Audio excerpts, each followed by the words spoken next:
पंजाब के मुख्यमंत्री श्री भगवंत मान द्वारा जल वितरण के संबंध में दिया गया बयान आश्चर्यजनक है। वह इस विषय को राजनीतिक रंग देने की कोशिश कर रहे हैं। मैं स्पष्ट करना चाहता हूं कि एसवाईएल का मुद्दा माननीय सर्वोच्च न्यायालय की देखरेख में है, परंतु यह एसवाईएल के पानी का विषय है ही नहीं, यह विषय पीने के पानी का है।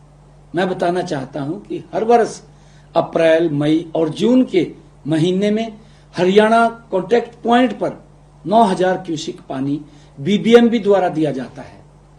मान साहब, वर्ष 2022, 23 और 24 में कभी भी अप्रैल, मई और जून के माह में आज तक हरियाणा कॉन्टैक्ट पॉइंट पर 9000 क्यूसिक से कम पानी नहीं दिया गया है।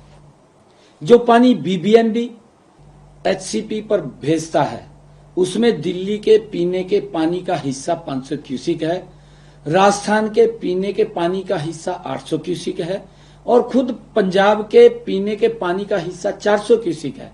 इसी प्रकार हरियाणा के पीने के पानी का हिस्सा 6800 क्यूसिक ही रह जाता है। मान साहब द्वारा यह दावा किया गया कि हरियाणा अपने हिस्से के पीने का पानी मार्च में ही उपयोग कर चुका है। यह बयान तथ्यों से परे है। वास्तविकता यह है कि हरियाणा को अभी तक उसका पूरा हिस्सा प्राप्त ही नहीं हुआ है।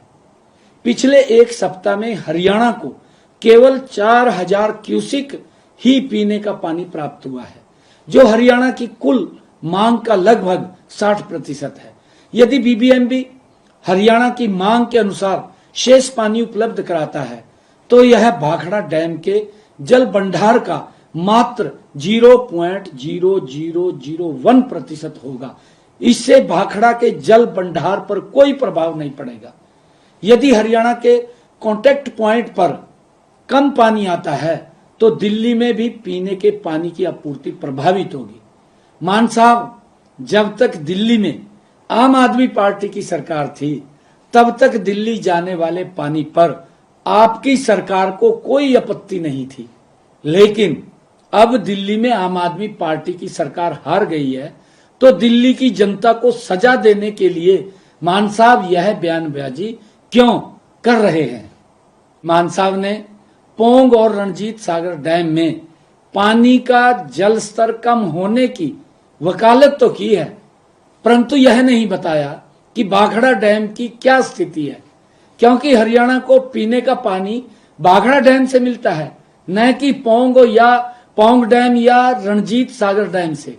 मैं यह बताना चाहता हूं कि राज्यों की मांग हर 15 दिन में कम या ज्यादा होती रहती है, जिससे बीबीएम द्वारा गठित एक तकनीकी कमेटी द्वारा तय किया जाता है। मान साहब, यह कहना कि आज से पहले पंजाब ने या बीबीएमबी ने पानी का हिसाब नहीं रखा, यह बिल्कुल झूठ है।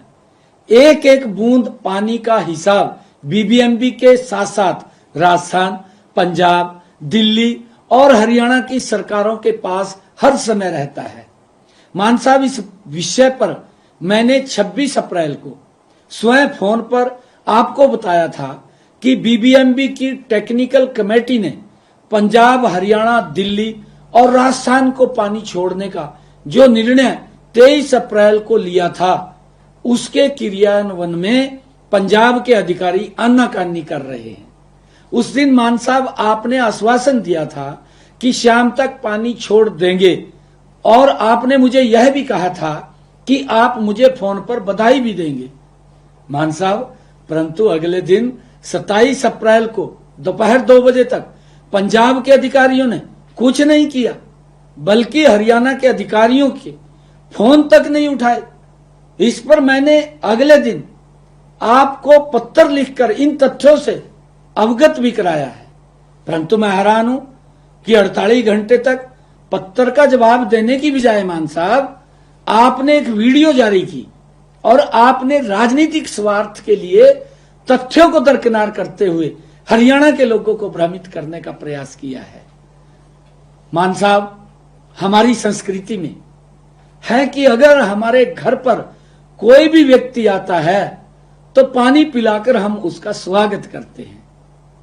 मैं इसलिए आपसे अनुरोध करता हूं कि आप अपनी दलगत राजनीति से ऊपर उठकर हरियाणा को पीने का पानी उपलब्ध कराएं। मैं आपको बताना चाहता हूं कि जून से पहले जल भंडार को खाली करना आवश्यक होता है ताकि मानसून के दौरान बारिश के पानी को संग्रहित किया जा सके। यदि जल भंडार में जगह नहीं होगी तो अतिरिक्त पानी हरि के पतन के रास्ते पाकिस्तान चला जाएगा, जो न तो पंजाब के हित में है और न ही राष्ट्र के हित में है। मान साहब, मैं आपसे अनुरोध करता हूं कि संकीर्ण दृष्टिकोण से ऊपर उठकर राष्ट्र के हित में सहयोग करें और हरियाणा को उसके उचित पीने के पानी की आपूर्ति सुनिश्चित करें। मैं आपसे यह अपील करना